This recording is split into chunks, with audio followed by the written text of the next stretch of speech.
오늘 이 시간 우리에게 주시는 하나님의 말씀은 구약성경 출애굽기 1장 19장 9절에서 15절까지 말씀드리겠습니다. 우리에게 주시는 하나님의 말씀은 구약성경 출애굽기 19장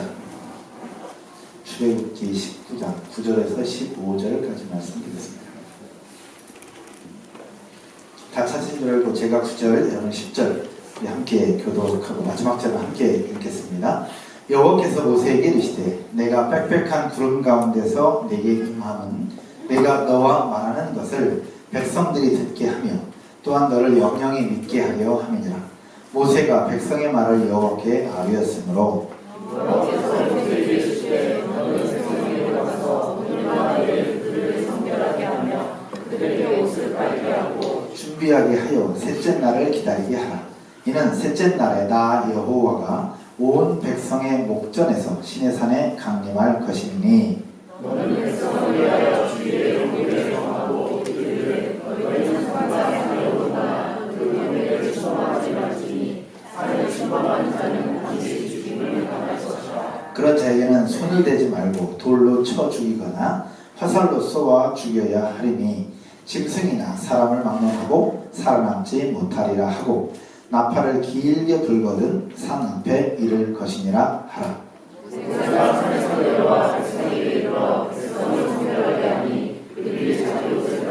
그렇지요. 모세가 백성에게 이르되 준비하여 셋째 날을 기다리고 너희를 가까이 하지 말라 하니라. 아멘. 오늘 독특한 말씀을 가지고 여호와의 강림을 기다리라 하는 제목으로 함께 나누도록 하겠습니다. 여러분 혹시 누군가 중요한 손님을 기다려본 적이 있으십니까? 누가 손님을 기다리면서 손님을 맞이하기 위해서 준비를 해보신 경험이 있으실 것인데 예전에 사역할 때 믿지 않는 남편을 두고 아이들과 함께 열심히 신앙생활을 하셨던 한 여집사님 집에 신방을 갔던 일화가 생각이 났습니다.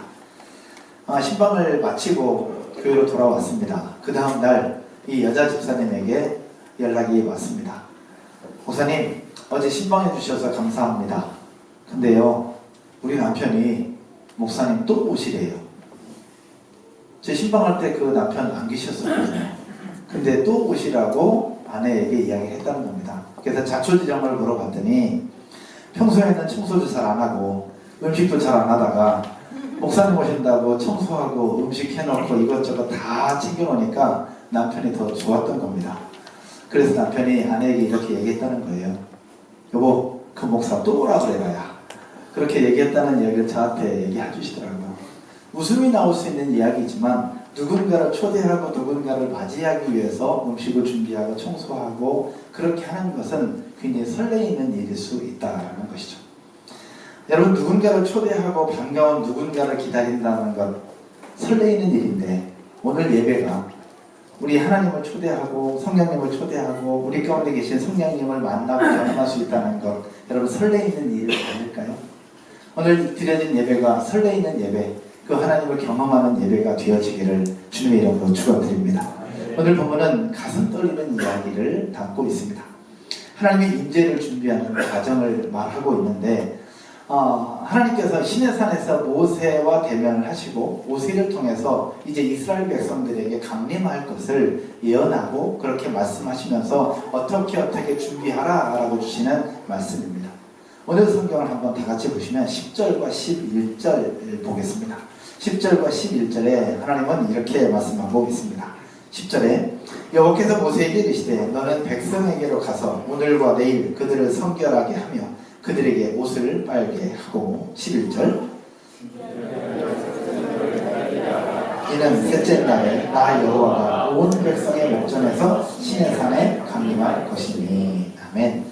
셋째 날에 나 여호와가 온 백성의 목전에서 시내산에 강림할 것이다 라고 말씀하고 있는 겁니다. 여러분, 하나님은 살아계신데 살아계신 하나님은 시내산에 강림하셨던 것처럼 오늘 드려진 우리 예배 가운데도 하나님께서 강림하시고 우리 가운데 이미 와 계신 줄로 여러분 믿으십니까? 네. 정말 믿으세요? 네. 그 믿으신다면 그 하나님의 은혜를 누리고 뭔가라도 하나 깨닫고 돌아가는 여러분 모두가 되실 줄로 믿습니다. 이 여호와의 강림을 준비하면서 가르쳐 주셨던 말씀처럼 우리도 드리는 예배를 위해서 준비하는 과정이 필요합니다. 목사로서 준비하는 과정이 있습니다. 일단 설교를 준비합니다. 설교를 준비하기 위해서는 일주일 내내 고민합니다. 그리고 생각합니다. 운전하면서도 또 밥을 먹으면서도 생각하면서도 예화는 어떤 것이 좋을까? 이 말씀의 의미는 무엇일까? 성경에서 이렇게 담고 있는 것은 무엇일까? 우리 현실에 어떤 부분이 적용되어야 될까? 일주일 내내 고민하면서 금요일, 토요일 되면 싹 정리를 하죠. 그럼 설교만 하느냐? 우리 와우 같은 경우는 공과를 또 준비합니다. 스티커를 만들고 또 제작을 하고 선생님들과 함께 나눌 것들을 준비합니다. 찬양팀, 전사님의 콘티를 짭니다.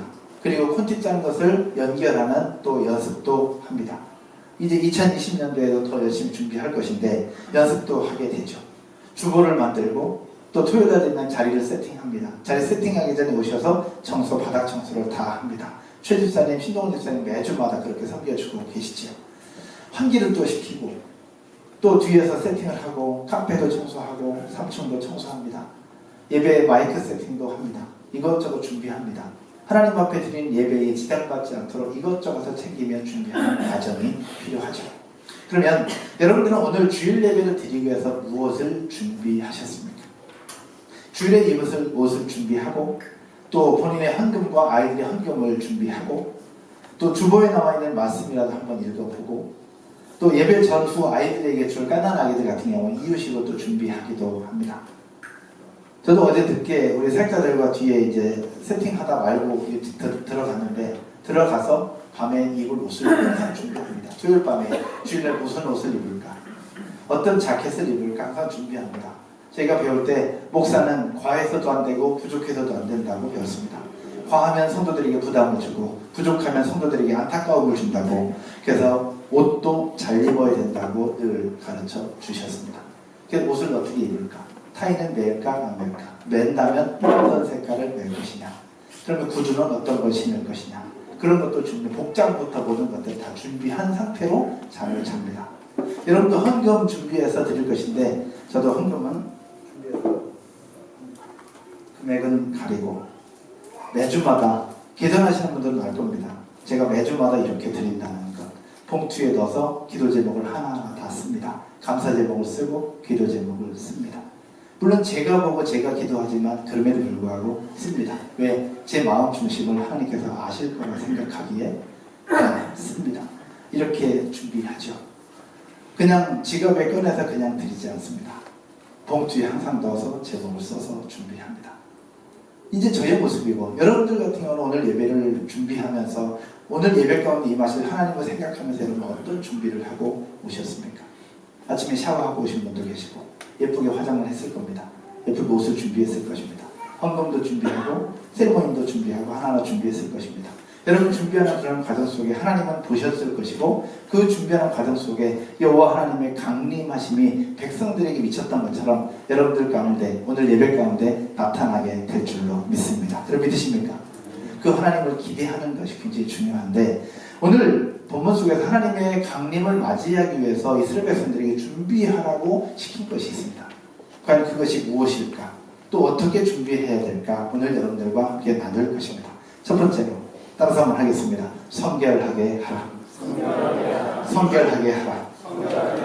하나님의 강림을 맞이하기 위해서 첫 번째 해야 될 것은 바로 성결케 되는 것입니다. 얼마 전에 저희 집에 손님이 한 분 오셨어요. 가족인데 손님이 오셨는데 그렇게 부담스럽지 않지만 그래도 손님이니까 손님을 대접을 해야 되잖아요.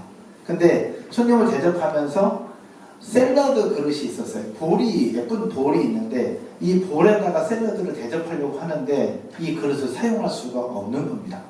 왜 사용을 못하느냐? 점심 때 저와 아내가 그 볼에다가 샐러드를 먹고 설거지를 하지 않은 상태였거든요. 여러분 설거지를 하지 않은 그 볼 어떻게 하겠습니까? 씻어야죠. 깨끗하게 씻어서 말리고 저녁에 그 볼에다가 샐러드를 담아서 손님을 대접을 했습니다. 무엇을 이야기하고 있는 것이냐? 아무리 예쁜 그릇이라 할지라도 아무리 좋은 음식이라 할지라도 그릇이 깨끗하지 않으면 그 그릇에 담을 수가 없다는 겁니다. 손님에게 대접할 수가 없는 것이죠.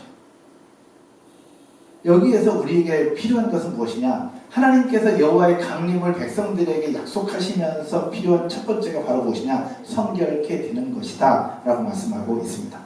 음식을 담으려면 그릇이 깨끗해야 되고 거룩해야 음식을 담을 수 있는 것처럼 우리가 거룩하신 하나님을 만나기 위해서 해야 될 것은 바로 거룩한 하나님을 만나기 전 우리의 몸과 마음을 성결하게 만드는 것이 첫 번째 과제임을 우리는 기억해야 될 것입니다. 그래서 오늘 성경은 이야기를 하고 있는 겁니다. 오늘 보면 10절을 한번 볼까요? 10절에 우리 다 같이 한번 읽어보도록 하겠습니다. 시작.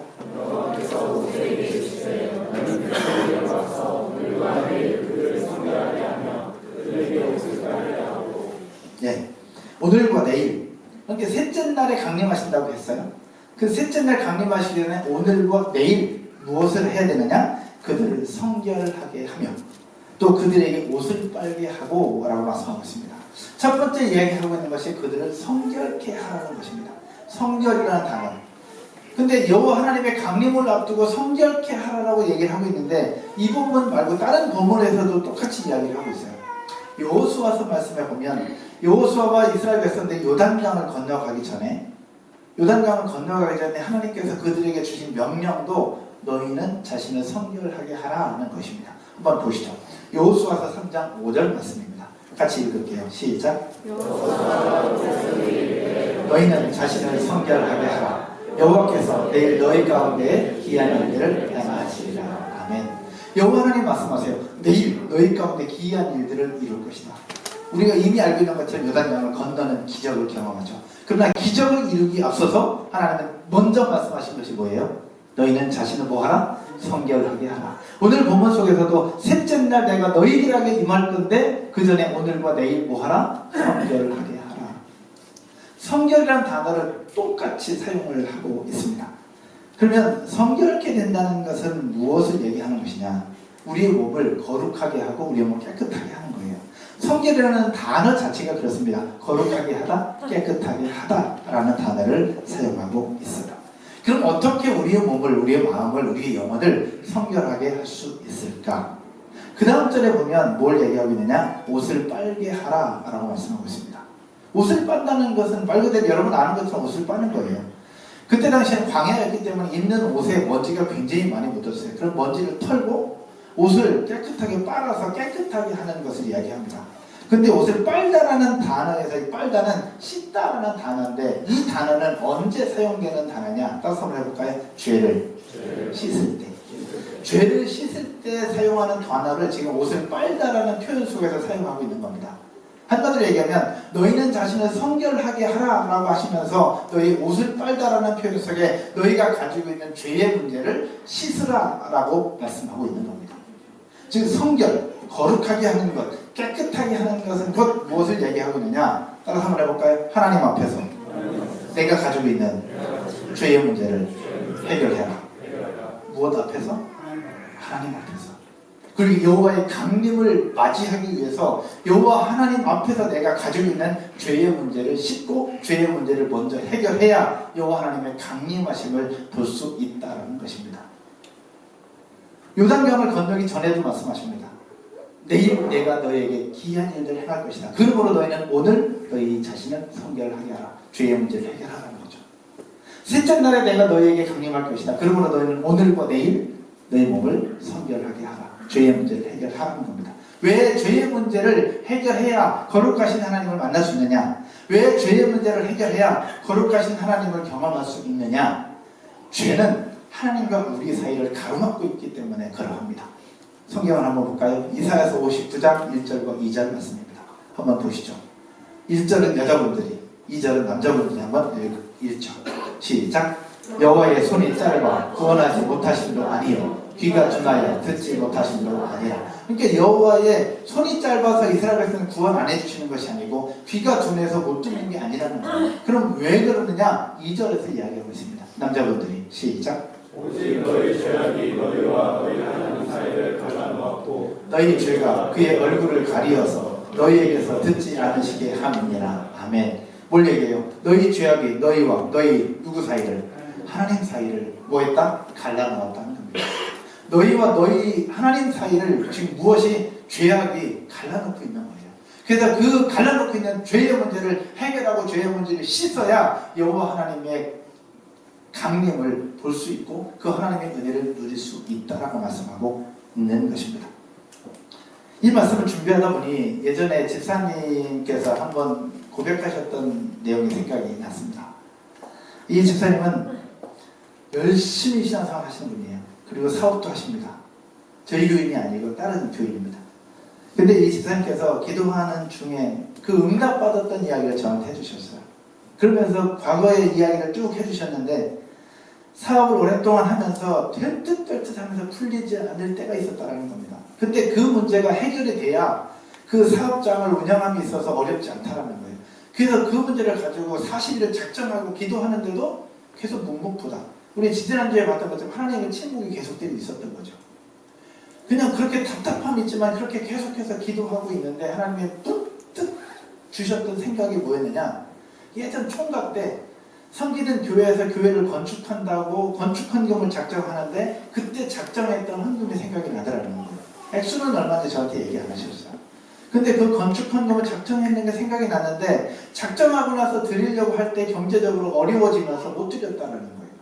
그러다가 이제 결혼을 하고 아이를 낳고 지금 살면서 다시 다른 사업을 하기 시작하는데 이제는 사업도 잘 돼서 그 낼 수 있는 여유가 생겼는데 그 까마득하게 잊어버리고 생각하지 못했다는 거죠. 근데 이 문제가 계속해서 답답해지는 가운데 그게 딱 생각이 나면서 혹시 이것이 하나님과 나 사이를 가로막고 있는 건 아닐까? 내가 하나님 앞에 약속했는데 약속을 지키지 않는 나의 불순종이 이것 아닐까라는 생각으로 문득 딱 들어서 아내와 이야기를 했고 아내가 그러면 지금이라도 당장 드리자. 그래서 아내와 이야기하고 혹시라도 마음 바뀔까 봐 온라인으로 송금을 했다는 거예요. 하나님 앞에 드리기로. 온라인 딱 하고 나서 근데 그때부터 놀라운 일이 벌어진 것이 무엇이냐면 그렇게 풀리는 듯 그러면 특별히 대단한 건 보이지 않았다는 거예요. 근데 그렇게 지나고 나서 연말 결산을 딱 해봤을 때 작년 대비 2배의 매출과 2배의 효과를 얻게 되었다는 이야기를 딱 하면서 자기가 생각하지 못했던 과거에 했던 약속, 하나님 앞에 드리기로 했던 것들을 드리지 못한 것이 자기와 하나님 사이를 간격을 두고 있었다는 이야기를 그 집사님 하시더라고요. 이야기를 들으면서 이 집사님에게는 돈이 그 문제일 수도 있겠지만 우리의 삶을 돌아볼 때에 이런 문제들이 여러 부분 있는 것을 또 발견하게 됩니다. 이 집사님에게는 헌금이었었어요. 근데 어떤 분에게는 술이 될 수도 있어요. 술. 하나님 앞에 나아가는 데 있어서 술이라는 부분이 결국 하나님과 나 사이를 가로막고 있는 문제가 될 수 있다는 거죠. 또 어떤 분에게는 담배가 될 수도 있어요. 이 담배가 끊어지지 않는, 끊으려고 그렇게 노력하는데 이 끊어지지 않는 이 담배 때문에 하나님과 나 사이가 점점 멀어지면서 간격이 자꾸 생기는 거예요. 열심히 하나님 앞에 기도하고 찬양하는데 이 담배라는 부분이 끊어지지 않으면서 계속해서 이 간격은 넓어지는 거예요. 너희 죄악이 너희와 하나님 사이를 갈라놓게 되는 거죠. 어떤 사람에게는 음란, 이 성적인 죄악들이 결국 하나님과 나 사이를 갈라놓게 되는 그런 부분이 될 수도 있고 어떤 부분에게는 상처, 부모님으로 받은 상처, 부부간의 관계에 연결되지 않는 그런 상처, 또 여러 가지 가족들로 하여금 받게 된 그런 상처들이 하나님과 나 사이를 갈라놓게 되는 요소가 될 수 있다는 겁니다. 우리의 상황은 잘 몰라요. 그러나 사람마다 다 다를 수 있어요. 근데 문제는 하나님의 강림하심을 맞이하고 하나님의 은혜를 누리고 하나님의 응답을 받고 하나님의 역사들을 경험하기 위해서 꼭 필요한 것은 무엇이냐? 하나님과 우리 사이를 갈라놓고 있는 죄악의 문제를 깨끗하게 털어버리고 이 죄의 문제를 씻어야만 여호와 하나님의 강림을 볼 수 있다는 사실 믿으시기를 주님의 이름으로 축복합니다. 하나님은 그래서 우리에게 말씀하고 있는 거예요. 셋째 날에 내가 너희 가운데 강림할 것이다. 내일 내가 너희 가운데 귀한 일들을 이루실 것이다. 그러니 너는 오늘 그리고 오늘과 내일 너희 자신을 성결을 하게 하라 라는 거죠. 이 말씀을 들으면서 여러분 어떤 생각들이 드셨습니까? 아무리 좋은 그릇, 아무리 깨끗한 그릇이, 아무리 큰 그릇이라 할지라도 더러운 그릇에는 음식을 담을 수가 없습니다. 하나님 우리에게 무한한 축복을 주시고 하나님은 온 세상을 만드신 분에게 우리에게 모든 걸 다 주고 싶어 하세요. 근데 내 몸이, 내 마음이 술이나 담배로 또 다른 것들로 더럽혀져 있다면 하나님의 은혜를 요청하면서도 하나님은 우리에게 주고 싶은데도 불구하고 못 줄 수 있다는 것. 그래서 여러분 하나님의 강림을 기다리고 하나님의 임재를 기다리며 하나님의 은혜를 누리기 원한다면 우리 몸과 마음과 영혼을 성결하게 만드는 깨끗하게 하는 저와 여러분 모두가 되시기를 주님의 이름으로 축원드립니다. 축원드립니다. 두 번째는요. 여호와의 강림을 기다리면서 해야 될 것. 두 번째는 들어서 한번 할까요? 준비하며 기다리라. 준비하며 기다리라는 겁니다. 옛날의 기억을 우리가 더듬어 보면 소풍 갈 때, 여러분 소풍 가기 전날 어때? 잠 잘 와요? 잠 잘 와요? 여러분들은 잘 주무셨나 보다. 소풍 가기 전날 잠 잘 안 와요. 막 설레입니다. 옷 준비해놓고 가방 준비해놓고 엄마한테 김밥 써달라고 해서 주시를 다 준비해놓고 그렇게 합니다. 그런데도 불구하고 설레서 잠이 잘 안 와요. 요즘에 우리 교인들 중에서 뭐 가족 여행도 가고 이렇게 여행 가는데 우리 성도님들은 여행 갈 때 이제 미리부터 얘기 안 합니다. 가기 전에 목사님 저 여행 갑니다. 기도해 주세요. 잘 갔다 오라고 기도도 해주고 이렇게 합니다. 근데 엄마 아빠가 모르는 게 있어요. 여행 날짜가 잡혀지고 계획이 딱 서잖아요. 그러면 애들이 와가지고 목사님 저 여행 가요. 어디로? 과거로요. 언제 가요. 며칠 동안만 자면 간대요. 와서 다 얘기합니다. 엄마는 얘기하지 마. 근데 애들 와서 다 얘기합니다. 왜 얘기할까요? 설렌다는 거거든요.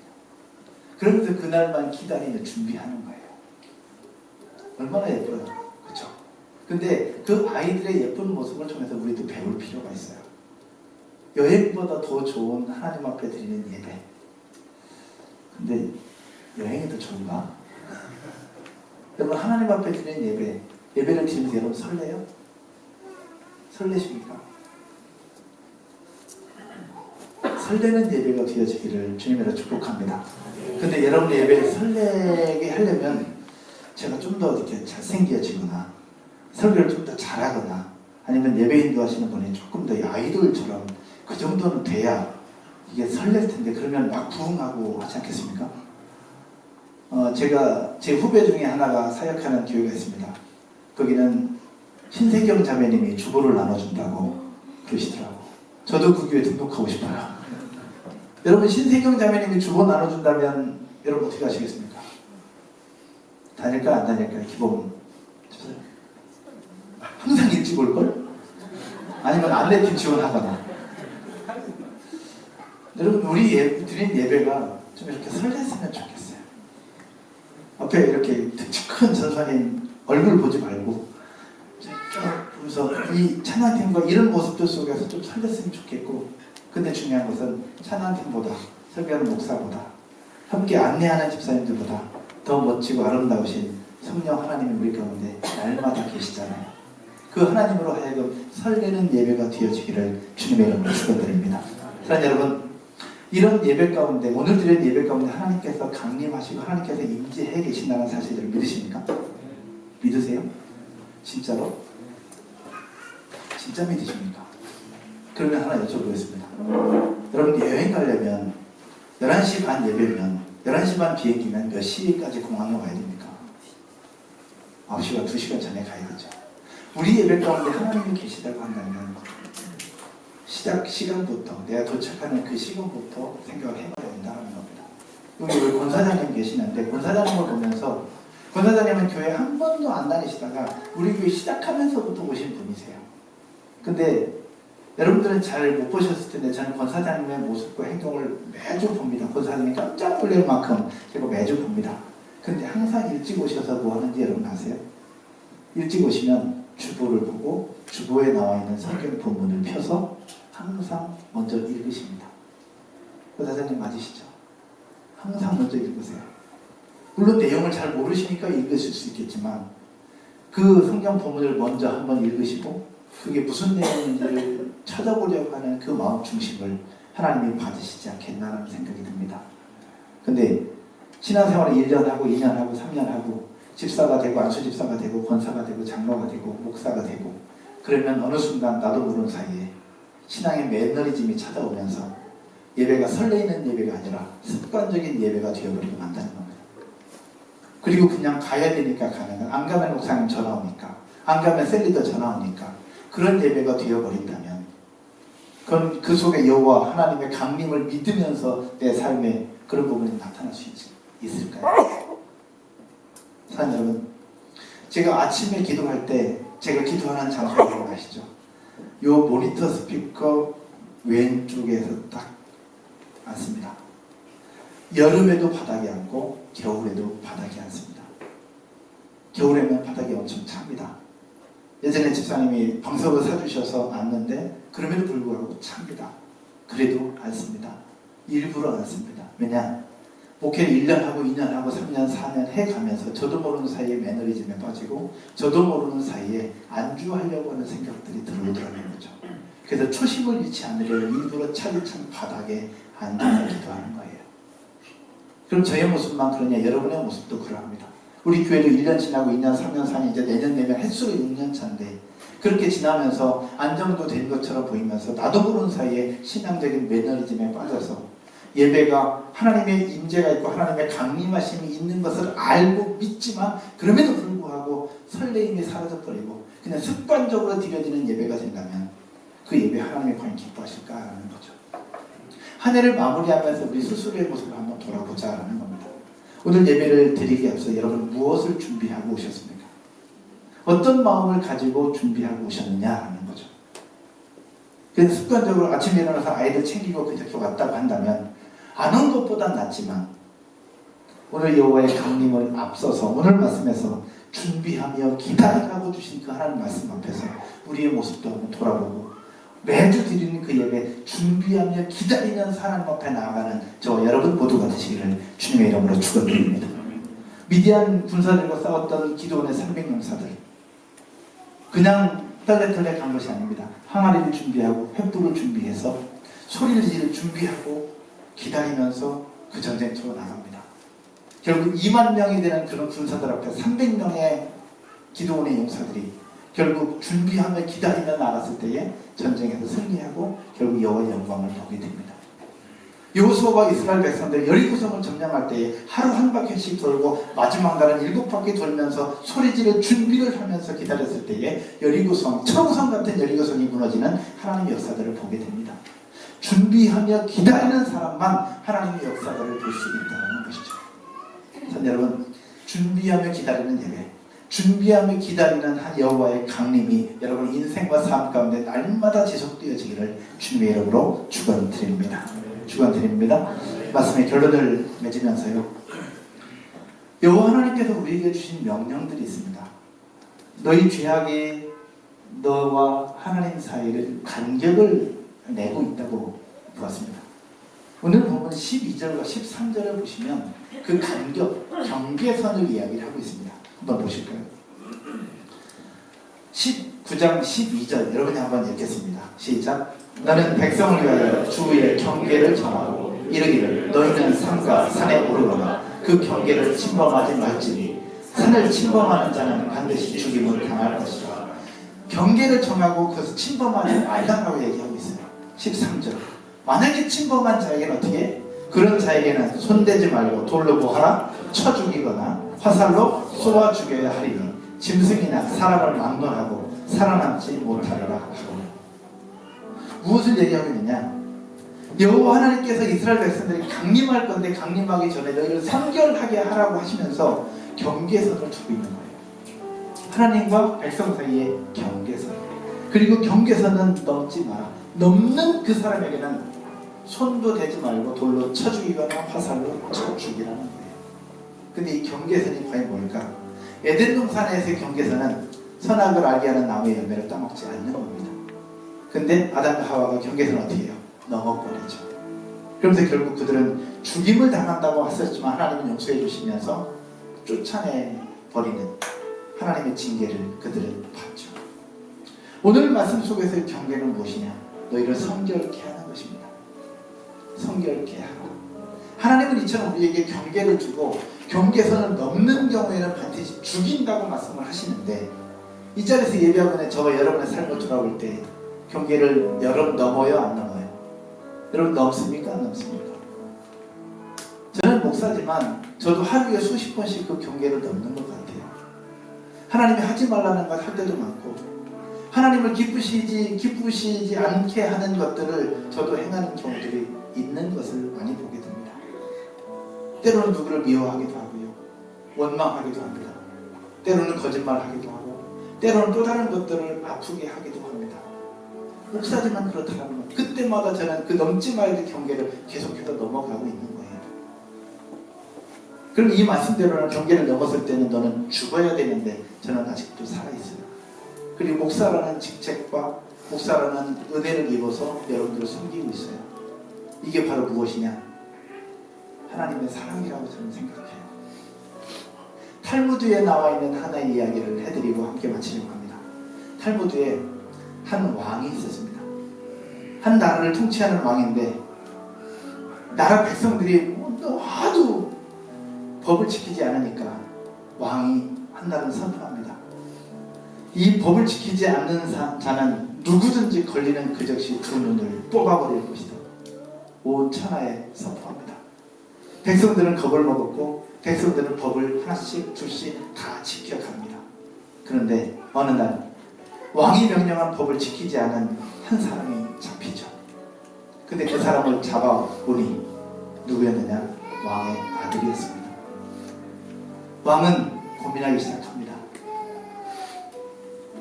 약속한 대로 법을 지키지 않았으니 두 눈을 뽑아야 되는데 자기 아들이잖아요. 약속했으니 뽑아야 되는데 아들인 거예요.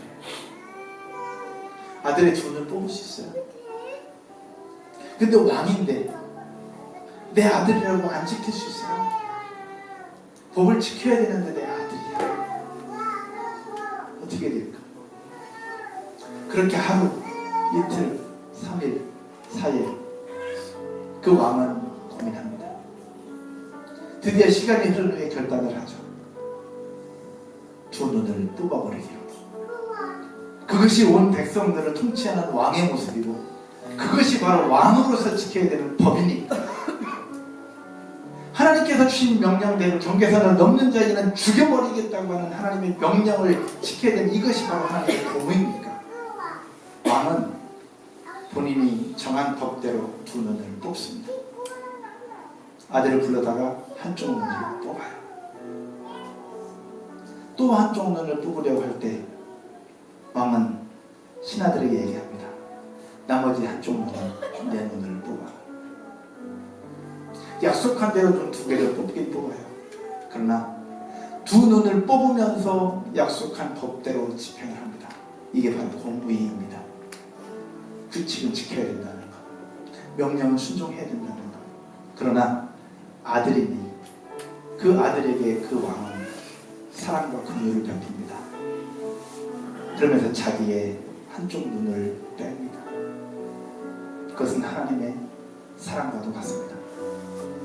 우리가 하나님 앞에 우리의 모습을 볼 때에 하나님은 우리를 성결하라고 해요. 그러나 이 자리에 앉아있는 사람들 중에 거룩하신 하나님 앞에 나아갈 만큼 성결한 사람이 과연 얼마나 될까요? 여러분, 하나님 앞에 깨끗하다고 자부할 수 있습니까? 하나님 앞에 나가는 데 있어서 거룩하다고 자부할 수 있는 사람이 있어요? 저는 없다고 생각합니다. 모든 사람이 죄를 범하였으며 하나님의 영광을 이루지 못하더니 죄의 삭은 사망이요 하나님의 은사는 그리스도 예수 주 안에 있는 영생이냐. 할렐루야. 죄값은 사망입니다.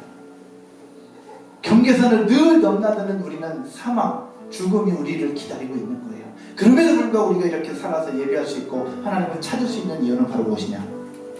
아들의 두 눈을 빼는 것이 아니라 한쪽 눈만 빼고 한쪽은 자기 눈을 빼면서 우리 가운데 아들 예수 그리스도를 보내주셨던 하나님 아버지의 사랑이 우리 가운데 부어지고 있기 때문에 우리가 이렇게 예배할 수 있는 줄로 믿으시기를 주님의 이름으로 축원드립니다. 하나님은 우리에게 계속해서 말씀하시는 거예요. 너희 자신 성결하게 하라. 오늘 예배를 드리면서 변함없이 우리에게 사랑과 은혜를 베풀어 주시는 예수 그리스도의 공로를 기억하고 하나님의 공의 앞에서 우리가 늘 겸손해야 될 것이고 하나님의 사랑 앞에서 늘 감사함으로 고백하는 저와 여러분 모두가 되기를 주님의 이름으로 축원드립니다. 우리가 이렇게 예배할 수 있는 것 우리에게 베푸신 하나님의 사랑 때문입니다. 우리에게 베푸신 하나님의 은혜 때문인 것이죠. 그러므로 내 스스로의 모습을 돌아보면서 아직 하나님과의 관계 속에서 해결되지 않은 죄의 문제가 있다면, 술의 문제, 담배의 문제, 돈의 문제, 또 여러 가지 음란의 문제, 아직 하나님을 생각할 때에 내 껄끄러운 것들이 있다면 털어버리는 오늘 이 시간이 되었으면 좋겠고, 완전하지 않지만 그럼에도 불구하고 우리를 안아주시고 사랑해주시고 용서를 해주시고 우리를 끌어안아 주신 하나님의 사랑의 감격 앞에 나를 드리고 여러분 인생을 드리는 여러분 모두가 되어지기를 주님 여러분 축원드립니다. 축원드립니다. 자리에서 일어나셔서 같이 우리 찬양 드리고 우리 기도하십시다.